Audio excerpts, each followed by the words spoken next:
Hey, how you doing everyone? Welcome back to Big Frog's 4x4. This week's episode, we're going to be installing Freedom Off-Road's heavy-duty adjustable control arms, upper and lower.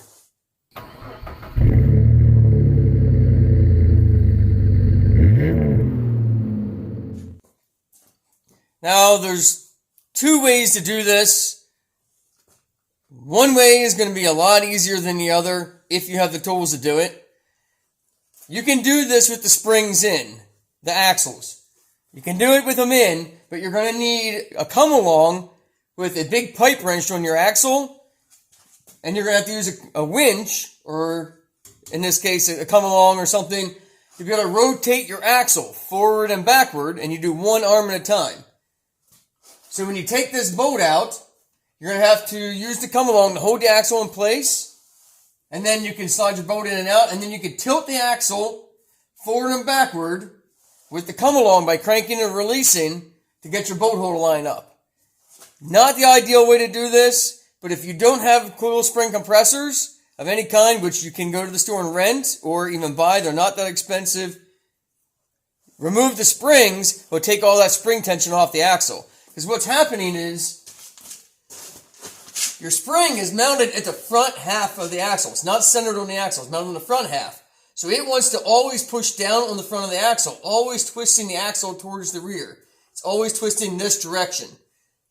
So with that spring in there, as soon as you take one of these bolts out, and you're going to have to hit them out with a hammer or something because you're always going to have tension on it, it's going to want to kick that axle back. Even keeping the bottom one on this side. And it does the same with the top. You get that out, it kicks this forward. And you can't get the bolt holes lined up. So you put the pipe wrench on there with your come-along, and you can ratchet that axle back straight to where you need it. Nothing you do is going to keep this completely straight. It's not going to stay there with the springs in. There's just too much tension, even on a stock axle. The best way to do it really is pull out both of your springs. Let the axle hang natural. That way there's no tension on it. There's no twisting. And then you can also do an easier job of adjusting your length.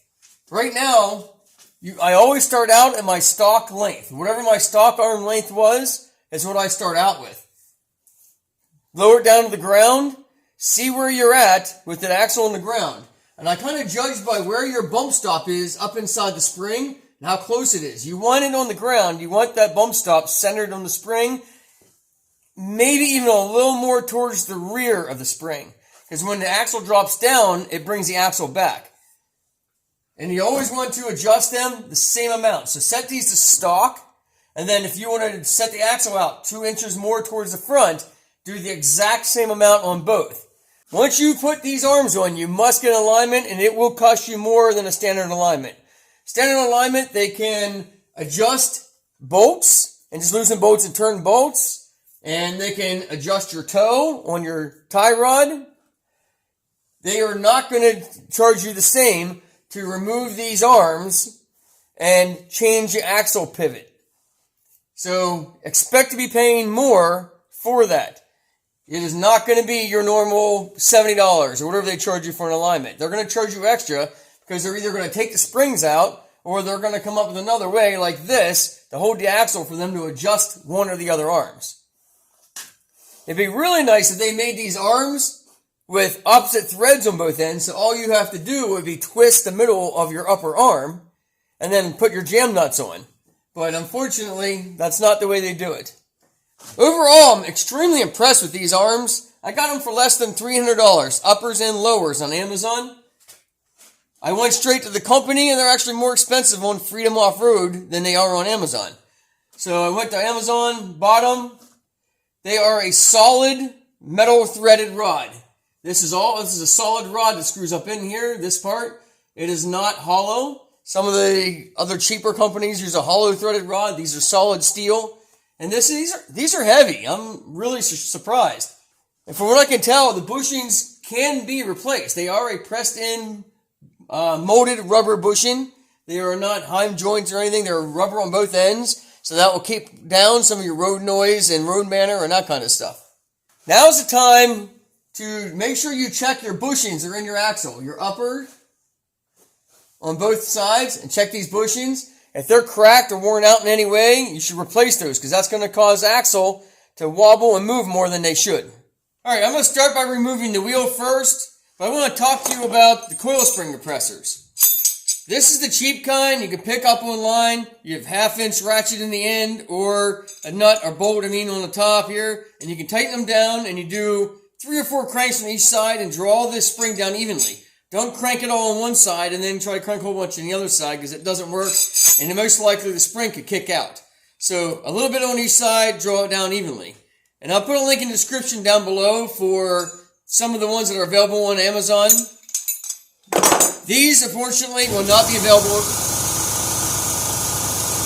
course, now the compressor kicks on. So what I was saying before I was rudely interrupted by the air compressor. My father-in-law picked these up at an auction for $25. Great tool. Snap on if you're watching. Make this tool again. Bring back this tool.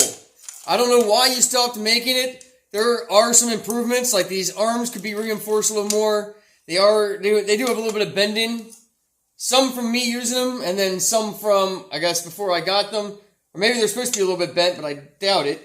So maybe some reinforcement or a better quality steel for your arms. But other than that, bring this back, please, because I'm telling you, people are going to buy it. So let's get this wheel pulled off and get the spring out.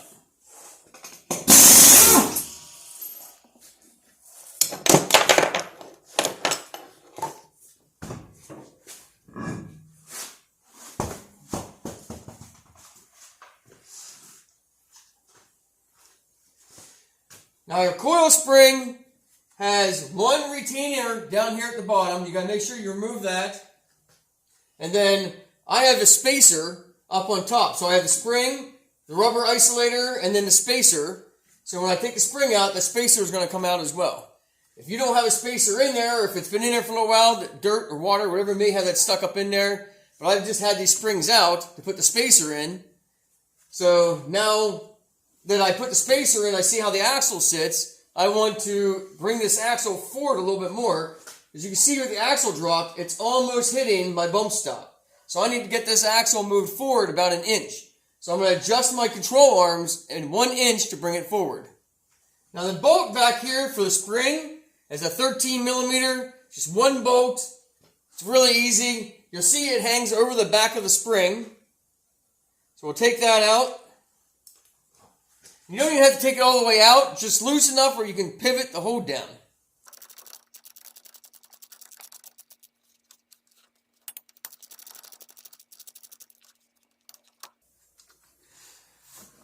Now I had problems with mine wanting to pivot, so I put a tack weld here and a tack weld here so that this can't pivot as much. It can't come loose. Plus, over time, with the spring and stuff pulling up on this, it can wear the thread hole out for this. It did on the other side, on the driver's side. So I had to drill that out and tap it for a bigger bolt. Eventually, you can see, even with this screwed in, it's getting a little bit loose, so I'll eventually have to do that on this side too, or I'll re-tack weld this down to the mount. You don't want to do a solid weld, because if you ever take the spring out, you're going to have to get this out. So just a tack weld that you can break or cut off later. Now, like I mentioned earlier, I absolutely love this coil spring compressor.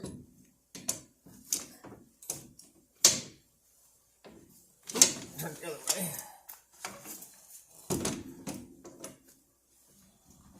Because it makes such quick work of this whole ordeal. Now you want to run this, and this with any coil spring compressor, you want to run this on by hand. Make sure all of your arms are fully seated in the spring. All these hooks you want in the spring loops.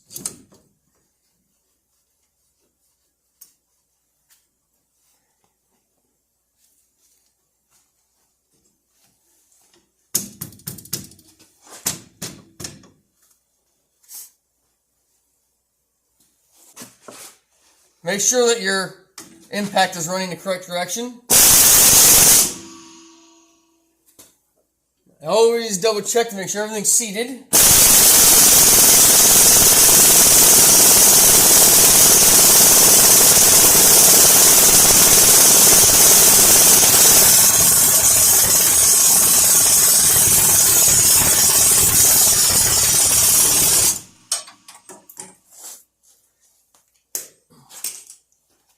You should be able to pick up and remove.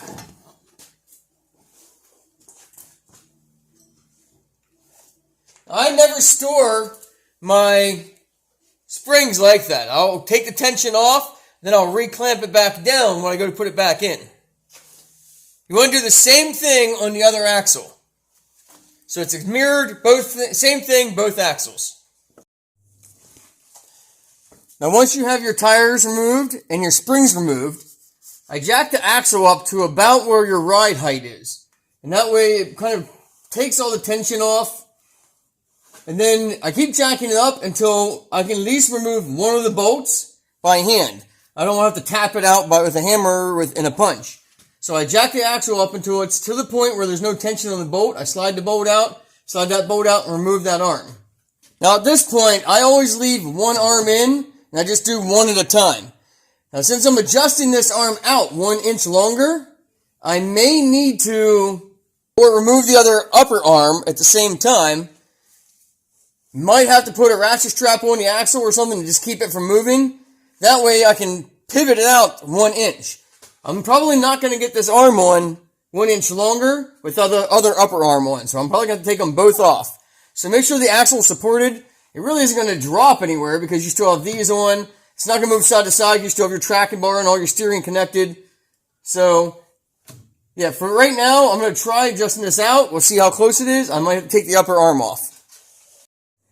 Now what I do is I lay down the new arm and the old arm together, put the bolt down through, and thread it out till the bolts line up. So they're measured out at the same length. Well,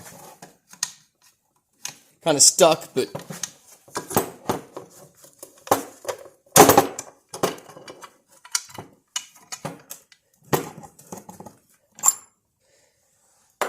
then I'm going to take a tape measure. I'm going to measure this to exactly 1 inch longer. And that way I know exactly what to do on the other side. They'll be the exact same amount. You could measure hole to hole, but it's easier just to measure.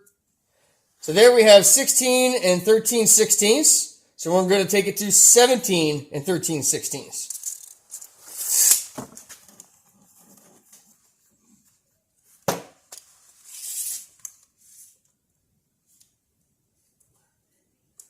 And that's about as close as we're going to get it right there. So I'm going to write this measurement down. We're right at 17 3/4. Now I'm going to tighten the jam nut up so it doesn't get spun at all. It doesn't have to be real tight, just snug enough that it doesn't spin when you're putting it back in. Now this is just pretty much a trial and error thing. If 1 inch is too far, you're going to take it all back out and redo all this again.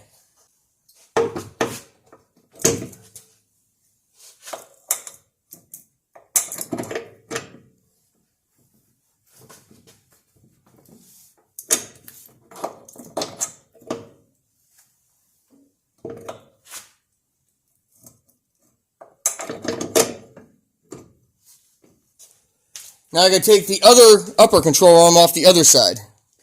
Now this is obviously going to be a little bit different from yours if you don't have these control arm drop brackets. Everything will be up in here and your lower arms will be bolted up here. This is the cheapest way, without going long arm, to get a decent down travel and a much better riding suspension. Before I put these on, this thing, every bump was just jarring the whole Jeep. It was pretty violent if you hit a big bump or a pothole. Put these on, lowered those control arms 4.5 inches, and huge difference off-road because it gives you a lot more room. Your arm doesn't bottom out on the top of your mount here. Plus, it allows your suspension to ride more at factory height, so it rides so much better. Highly recommend, if you're keeping your short arms, to put these drop brackets on.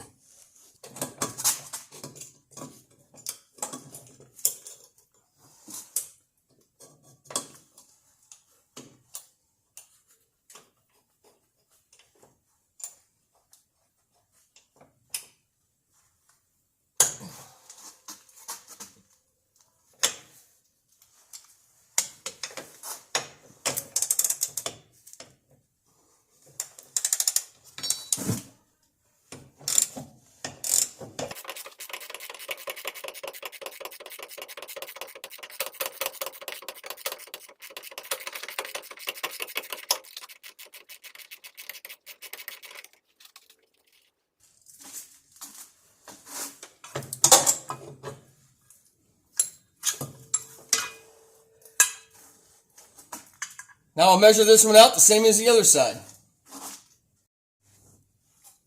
Now if the holes don't line up for your upper control arms, which they won't, you can raise and lower the axle, and that will get you pretty close. Now I put a pipe wrench on the axle with a come along back to the cross member or somewhere on the frame, and you're just going to might need to pull just a little bit this way, or you can turn it around and run it up your front bumper or somewhere on the frame to push the axle the other way. And that way you can get those bolts in and out. You should be able to slide them in and out by hand. And once you have your upper control arms in place, you can do your lower control arms. Now I did some test fitting and measuring with these last night off camera. The stock one, well, my Rough Country or Rusty's, I forget what it is anymore. Lower control arm on this side is still on here. But this side is the new Freedom Off-Road. I still need to do the adjustment 1 inch longer on this one. I measured the angle on the axle of a stock Jeep sitting on the ground, so I kind of know what my degrees are. It was 86.9 degrees sitting on the front of the differential. So here, where the hole is for the center pumpkin, I stuck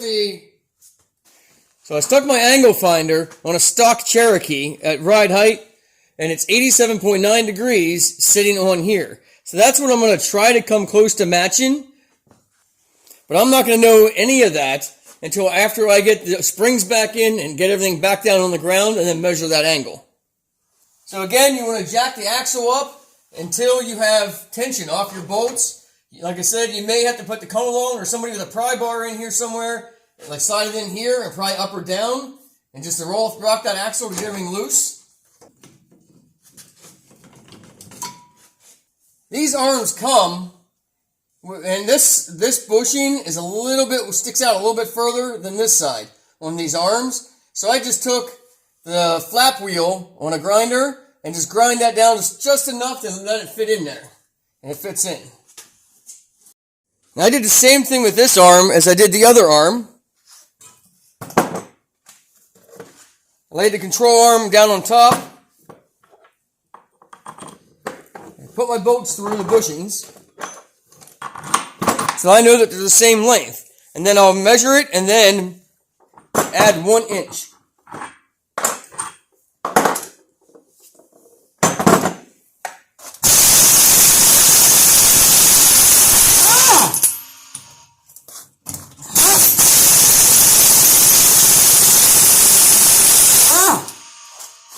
Oh, kinds of rust.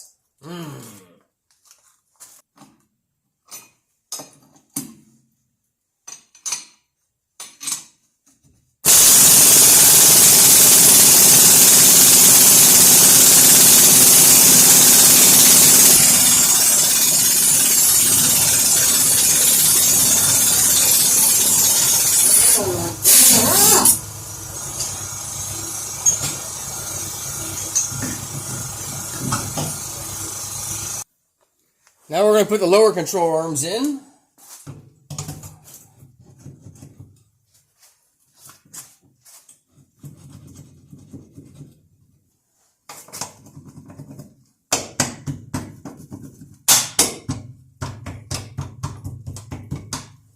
I'm not saying this is the right way, but when you don't have all the tools you need sometimes to do the job, you make do with what you got.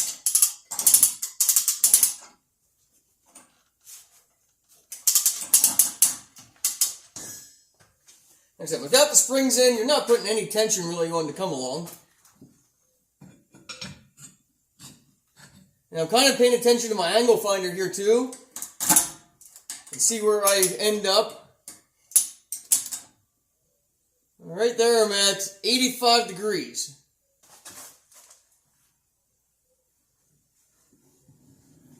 So I'm going to go one more full turn on both of these.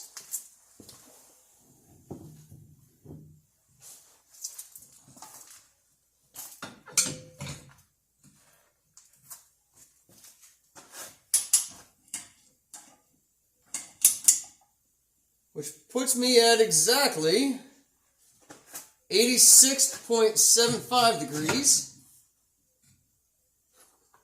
I'm pretty darn close there. Now, I don't know if this is exact ride height. It's going to be close to where I had the axle jacked up to ride height. But I'll check this angle again. I may have to drop these once it's all back together and readjust in and out some to get my angle. A little bit of rock rash. I don't know if I'll get that vent straight or not.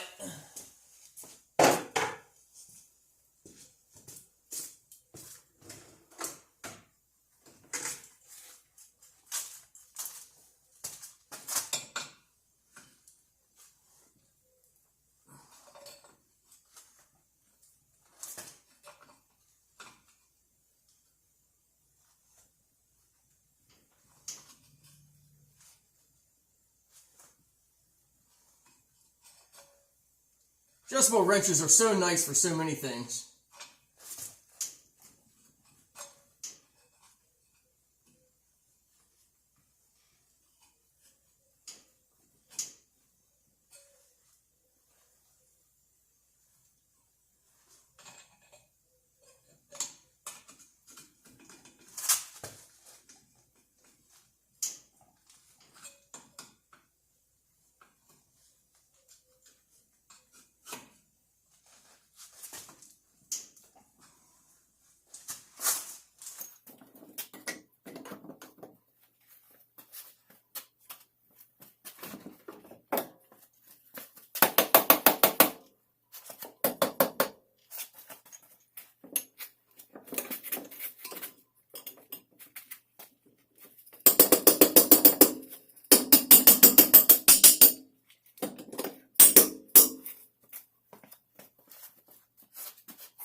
Now I'm going to put all the nuts on everything loose. You don't want to tighten any of your bolts down until everything is sitting on the ground with the weight of the vehicle on the ground. So everything's going to get put on loose. Don't forget to tighten your jam nuts up on these once you have everything fully adjusted.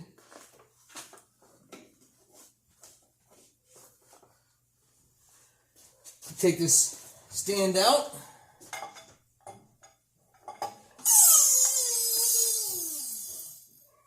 Now, unfortunately, my bump stops aren't here yet, so I'm going to have to take these springs back out again once the bump stops get here. But that's the same procedure as before.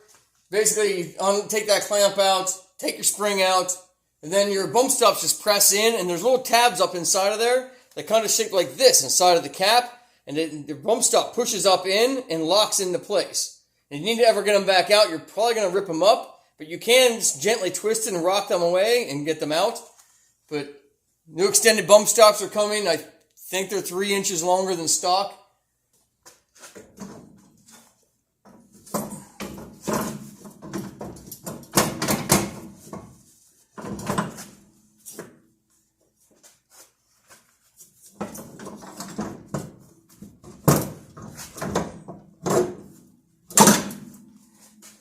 Now there is a proper way to set these springs down in, because on this spring, on both of them, there's a pocket that the spring, the bottom coil sits in.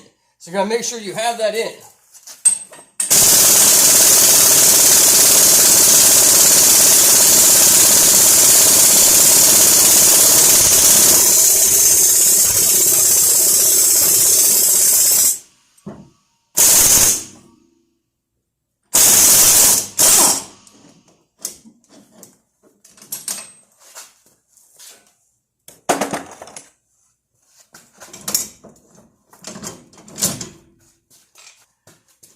I'm going to try to spin this, there we go, by hand. And now it is fully seated. On this side, it'll seat up against your sway bar length that's on the axle here. You're going to put your clamp back on over top of the spring. Once you have your retainer back over top, you want to tighten that nut. Alright, now with all the weight sitting on the axle, remember you want all your weight on the axle before tightening your bolts. You come around and torque everything down. So I got the angle pretty close. It's about 84.5 degrees. Like I said, my parts sheet is sitting down there. It's wrecked in the front end, but it's at 86.9 degrees. Remember, I still take this in to get the alignment done, so I'm going to let them get it as close as possible. It's going to take them more work, but I think I got it close enough where I can drive it in and get the alignment done. Don't forget to go through and tighten up all your jam nuts on all your arms. Put your lug nuts and put your wheels and everything back on, and your lug nuts on, torque your lugs down. Now it's time to take this thing out and see how she flexes. Took her for a quick test drive. Just, maybe a quarter mile or so down the road and back. Seems to be pretty good. Like I said, obviously going to have to take it in, get everything aligned, get everything where it should be. So far, pretty happy with the way it handled. I definitely like where the axle sits in the front end now. The flex is pretty good. I have pretty good articulation. I'm definitely going to have to clearance at least the rear wheel wells I saw at full compression, because 35s are definitely going to rub. So I'm going to have to do something as far as fender clearing. I really don't like cutting my fenders. I don't know. There's enough rust on this thing. I probably shouldn't worry about it. But I'm going to try just kind of hammering them back and flatten them over.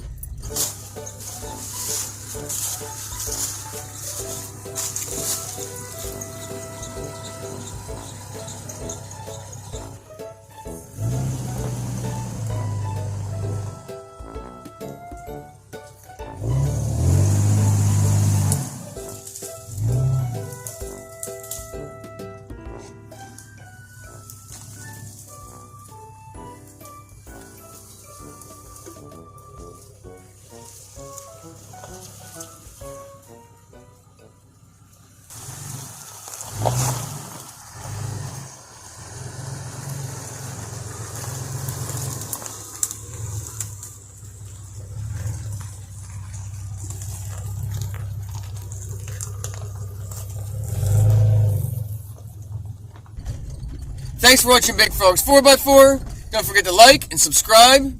Hit that bell if you want notified as each video as it comes out. And as always, God bless.